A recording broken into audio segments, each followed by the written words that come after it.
I couldn't tell you how many people, but he was the only one that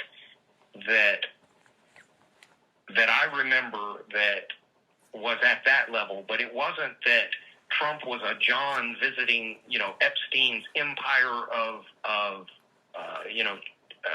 child victims. It was Trump was in a position above Epstein. It was as if Epstein worked for Trump. Yeah. And the rest of those ultra-rich guys. Do you remember... It was like he ran that ring for them. No, I understand. So Jeffrey was sort of presented publicly as the ringleader of the pedophile ring, but Jeffrey was basically behaving like a general manager of the ring.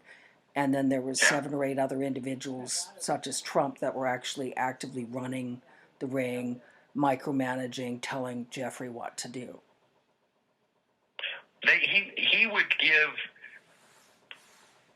Epstein that caliber of person, because it wasn't just Epstein. Epstein had people that worked with him too on a lower level that would go like find runaways and stuff like that. Yeah.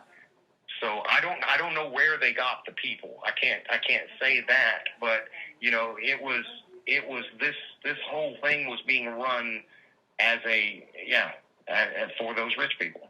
Yeah. I want to ask some more questions in terms of your sense of like the demonic. Some of the advisor work I've done, some of my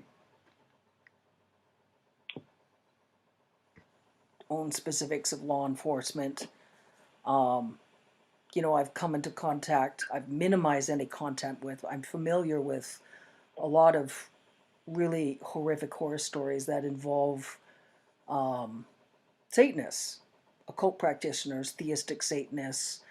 I've spoken to folks that were able to get out of the theistic Satanist cults. A lot of the torture techniques you describe are similar to theistic Satanist torture techniques. Sexual torture, human trafficking, human cannibalism, and what I want to, what's your sense in terms of these parties that what do you remember? Like, was there any overt? I know a lot of the attendees presented themselves as Christians, but their practices are full-blown demonic satanic. Do you have the sense that any of them were actually secretly practicing any sort of occult rituals, or were they just like rich, fiendish, fake Christians that just didn't experience a conscience? I think it's the latter. Just rich, fake Christians. I can tell you one thing specifically that Trump did. Yeah. And that I remember vividly. I was exhausted. I couldn't fight back. And he sat on my chest and would choke me until I was unconscious. And each time that he did it, he'd say, "I'm going to kill you." So, and then he would choke me until I was out. And, he did that, half a dozen times or however many times. And I can remember him saying, "I thought I killed you that time. I'm really going to do it this time," and then choke me again. So he would just do that over and over again until he got bored of it. So did you get the sense that he was trying to kill you, or just to torture you about the thought of killing you? In the moment, you think you're going to die. Yeah. And that's the experience that he wants to see the fear in another human being's eyes that thinks that he's killing him, Yeah. But looking back, I just think he was just torturing me. I think if had he wanted to kill me, he could have. He could have just kept choking me until I was gone. Because I did get choked until I was unconscious. I don't know, as many as half a dozen times, maybe more. Yeah. So that's the type of thing that he would do, or worse.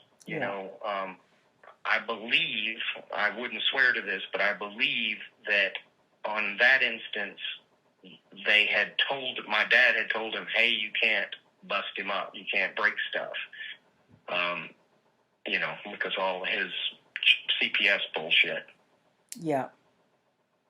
So, and I want to say he was upset at the end of that too because of the bruising. You know, they didn't break bones or anything, but you know, obviously I had bruising around my neck and different bruises on my body, and that's something else too that I'm just remembering right now as I'm talking to you. At least one instance, the school nurse got CPS involved, I believe, in both Tennessee and Alabama because of the bruises that I showed up to school with. Yeah. You know, and of course, my parents just said, hey, he's clumsy, you know, he fell out of a treehouse or whatever excuse they gave, you know. But it was looked into, but obviously nothing materialized from it. Okay. So, let me see. Can I call you back in about 10 minutes? Sure, absolutely. Okay. I just want to make sure I've got the recording set. You know, I want to get into a file folder and get some duplicates, and then I'll call you back, okay? Okay, sounds good. Talk to you in a minute. Bye-bye.